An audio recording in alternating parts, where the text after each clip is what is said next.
Hey guys, what's up and welcome to the channel, or welcome back to the channel. This is Living in Colorado. I'm sad to say it, but we've got to talk about it.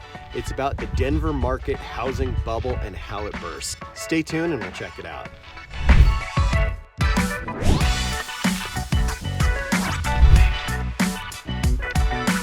What's up guys, Joe Benjamin here. If this is your first time checking out our channel, welcome. Second, don't forget to hit that subscribe button because we drop a new video every single week and we tell you everything there is to know about moving to and living in Colorado.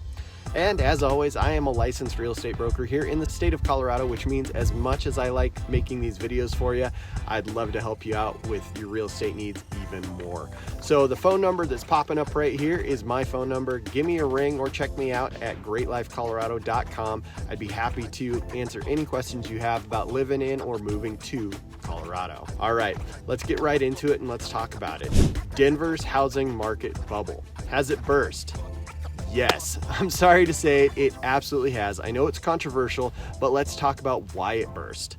And let's talk about what a bubble even is. All right, our bubble, guys, well, there is no bubble. Not like you're thinking, at least. And the reason the bubble burst is because things have stabilized. Yes, you have more homes that are coming on the market right now than you have in the past few months.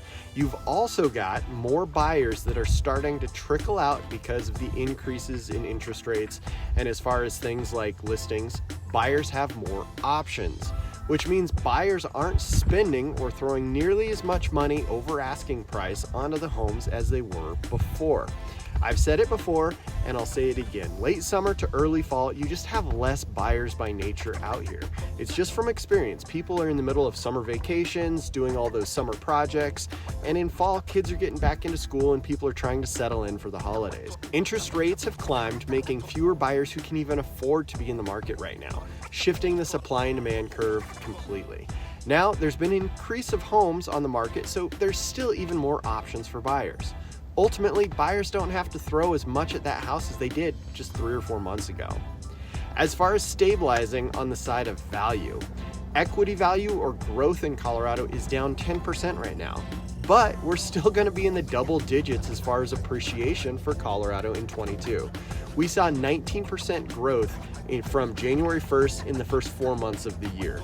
And then we saw double-digit growth just overall the rest of the year. So even if we're down 10% right now, we're still up overall in appreciation.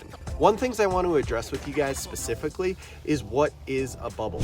Well, a bubble is anything where there's an artificially inflated prices, artificially inflated value, and then whatever is making that artificial inflation disappears. So in Colorado, all of our value is not artificial. I think we did see some temporary inflation, some extreme temporary inflation in some cases, due to the floodgates opening, low interest rates, and that post-pandemic mentality.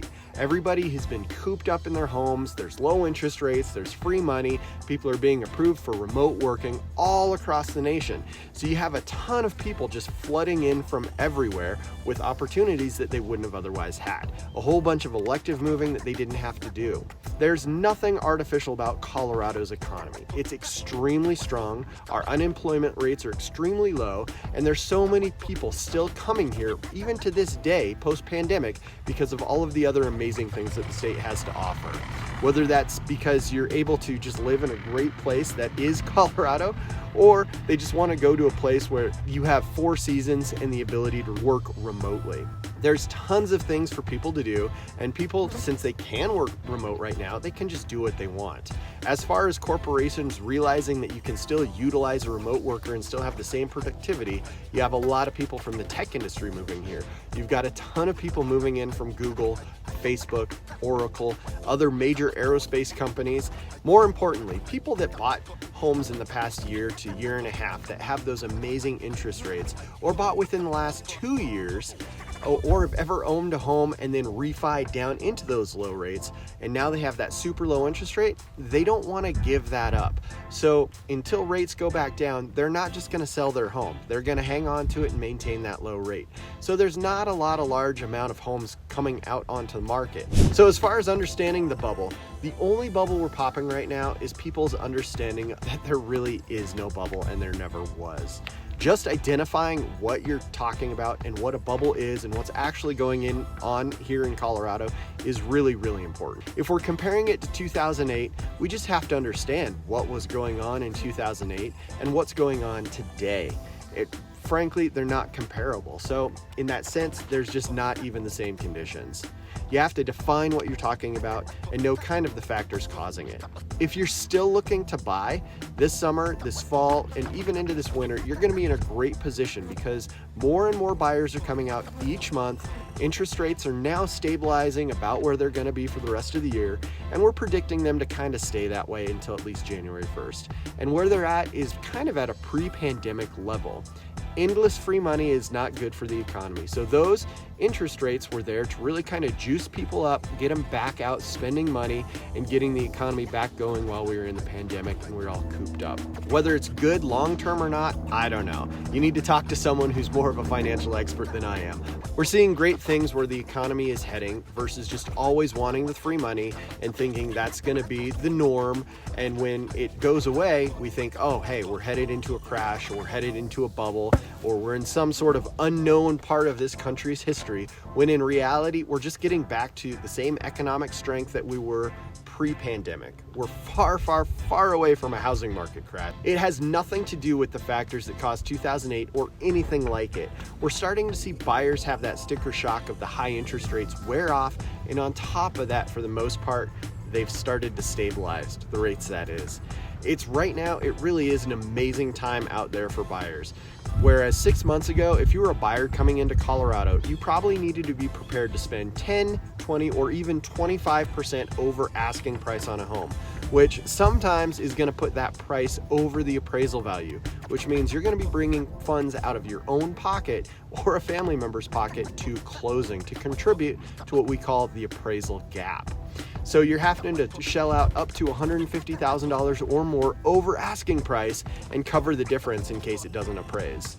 But you could do that because there was the low interest rates. Now, what we're seeing is that you're getting homes at asking price or even slightly below on homes if they're pricing a little too aggressively or a little overzealous. So seeing the price reductions, you're getting homes at a better price, you're able to negotiate more repairs, you're able to kind of get away from that appraisal gap mentality. But yes, you do have a higher interest rate. But guess what? You can refinance that rate down the road. You can get out of that higher interest rate in a couple of years when rates come back down. But you couldn't get that $150,000 that you had to bring to the table over appraisal if you did it that route. You should feel confident moving to Colorado, or if you already live here, you should feel confident selling and moving elsewhere or somewhere here in the state.